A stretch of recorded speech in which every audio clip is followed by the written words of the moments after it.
Hello! இன்னைக்கு நான் என்ன பண்ண போறேன்னு பார்த்தீங்கன்னா, பிசிபெலாபாத். சீக்கிரமா சாம்பார் சாதம் பண்றது எப்படின்னு நான் சொல்லப் போறேன். ஸோ இதுக்கு வந்து பார்த்தீங்கன்னா, நான் 1 டம்ளர் அரிசிக்கு வந்து 3/4 கப்பு துவரம் பருப்பு போட்டு ஊற வச்சிருக்கேன். அதோட கொஞ்சம் 3 பல்லு பூண்டு, 1 துண்டு இஞ்சி வச்சிருக்கேன். இது வந்து எண்ணெய் ஊத்திருக்கேன். இது பார்த்தீங்கன்னா, இது எண்ணெய். ஸோ எண்ணெய் போட்டிருக்கேன். இதில வந்து கொஞ்சம் பெருங்காயம், கொஞ்சம் மஞ்சள் தூள், கொஞ்சம் உப்பு. எல்லாமே ஒரு 1 டீஸ்பூன். உப்பு 1 டீஸ்பூன், மஞ்சள் தூள் ஒரு 1/4 டீஸ்பூன், பெருங்காயம் ஒரு 1/4 டீஸ்பூன் இருக்கும். அப்புறம் பார்த்தீங்கன்னா, ஒரு 1 1/4 டீஸ்பூன் சாம்பார் பவுடர். இதை போட்டுட்டு இந்த ப்ரெஷர் குக் பண்ண போகிறேன். ஆன் பண்ணிடலாம். இன்னும் நான் குழைய வேக வைக்க போகிறேன். ஸோ இது நல்லா வெந்த பின்னாடி என்ன பண்ணுறதுன்னு சொல்கிறேன். இப்போ பார்த்தீங்கன்னா, இந்த சாம்பார் சாதத்தை பிசிபெலாபாத்தை தாளிச்சிடலாம். தாளிக்கிறதுக்கு என்னென்ன வேணும்னு பார்த்தீங்கன்னா, கடுகு, சீரகம், கருவேப்பிலை, 2 வெங்காயம் கட் பண்ணி வச்சுருக்கேன்.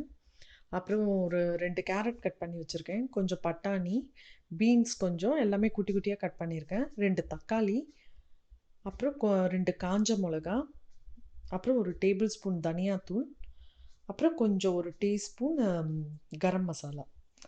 ஸோ இதெல்லாம் வச்சு எப்படி தாளிக்கிறதுன்னு பார்க்கலாம். வேணும்னா நீங்கள் கடைசியாக கொஞ்சம் அந்த சாம்பார் தூள், என்ன சாம்பார் தூள் ஆட் பண்ணுறீங்களோ வாசனைக்கு கொஞ்சம் சாம்பார் தூள் ஆட் பண்ணிக்கலாம். எண்ணெய் ஊற்றிருக்கேன். ஒரு 2 டேபிள் ஸ்பூன் எண்ணெய் ஊற்றிருக்கேன். கடுகு, சீரகம். இப்போ இது வெடிக்குது. இப்போ கருவேப்பிலை போட்டுடலாம். அப்புறம் வெங்காயம், காஞ்ச மிளகா. வெங்காயம் பார்த்தீங்கன்னா நல்லா வதங்கிடுச்சு. இப்போ தக்காளி ஆட் பண்ணிக்கலாம்.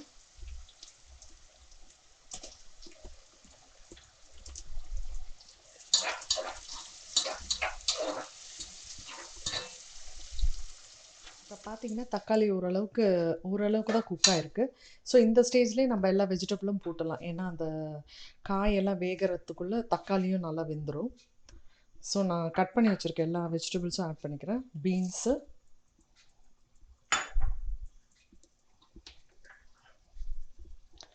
கேரட், பட்டாணி. இதை நல்லா வதக்கிக்க போகிறேன்.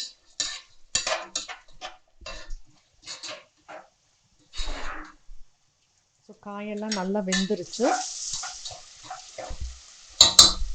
இப்போ இந்த தனியாத்தூளை போட்டுடலாம். நான் ஒரு டேபிள் ஸ்பூன் வச்சுருந்தேன் இல்லைங்களா, அந்த தனியாத்தூள் போட்டுடலாம். கரம் மசாலா,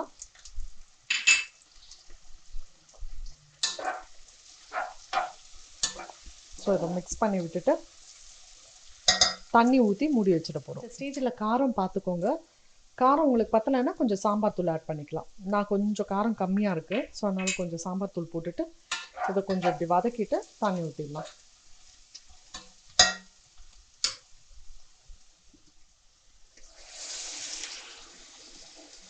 ஏன்னா இது நல்லா குழைய இருக்கணும் இந்த சாம்பார் ரைஸு.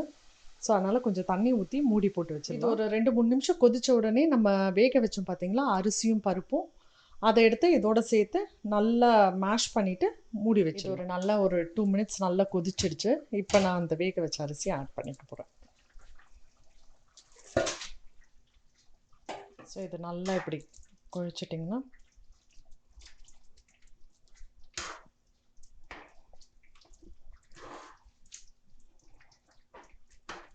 இன்னும் வேணும்னா கொஞ்சம் தண்ணி கூட ஆட் பண்ணிக்கலாம் நீங்கள். இப்போ பார்த்தீங்கன்னா நம்ம பருப்பும் அரிசி வேக வைக்கும்போது கொஞ்சம் ஒரு துண்டு இஞ்சி போட்டோம் பார்த்தீங்களா, அது வந்துருச்சு. அதை எடுத்து வச்சிடலாம். சாம்பார் சாதம் ரெடி ஆயிடுச்சு. இப்போ இது கொத்தமல்லி போட்டு இறக்கிடலாம்.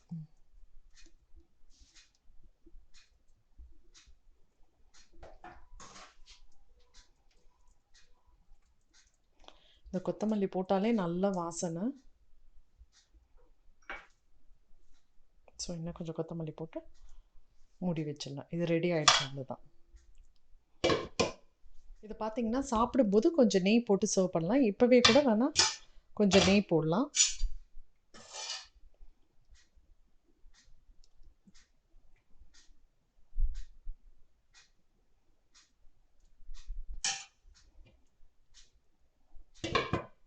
பிசிபெல்லாபாத் வித் அப்பளம் ரெடி ஆகிடுச்சு.